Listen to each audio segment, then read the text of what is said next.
Welcome back to 8 News Now. Good day. We're joined once again by Sheriff Joe Lombardo. Thanks again for coming in this morning. All right, so recently we've been seeing actually an interesting thing. It's unfortunate, of course, the stealing of food trucks and U-Hauls around the valley. So if you have a food truck, if you're trucking something through town, how do you protect yourself if you have this attached to the back of your rig? Yeah, that's interesting. You know, it's a constant battle for us to keep up with the current trends in criminology, I guess is the word.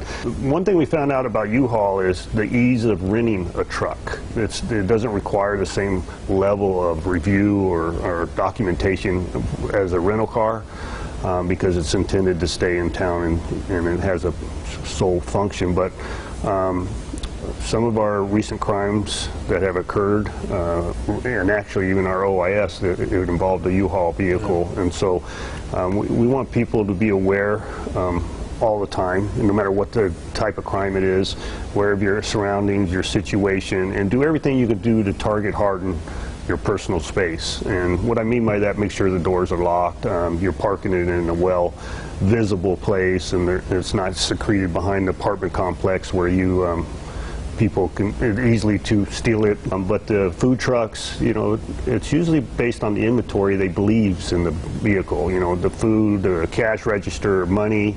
In the U-Haul, it could be people's personal belongings, all the things that belong to their personal space that they can, you know, sell at the swap meets or Craigslist or anything that is available out there to fence people's stolen property. So we're talking about now the Nevada Joint Training Center project. Let's talk about this project, the goal behind it, and how it'll benefit those of us at home. Well, our success is based on training, especially in law enforcement and any public safety entity, the fire department, and all those partnerships we deal with. So this space is intended to be regional, to include all the law enforcement agencies in southern Nevada and fire service and medical service.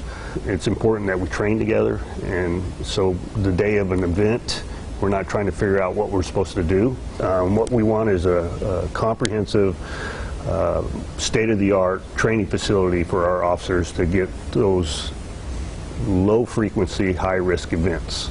Well, earlier in the summer, we got shaken a little bit. We had that earthquake that rumbled through a couple of them through the valley.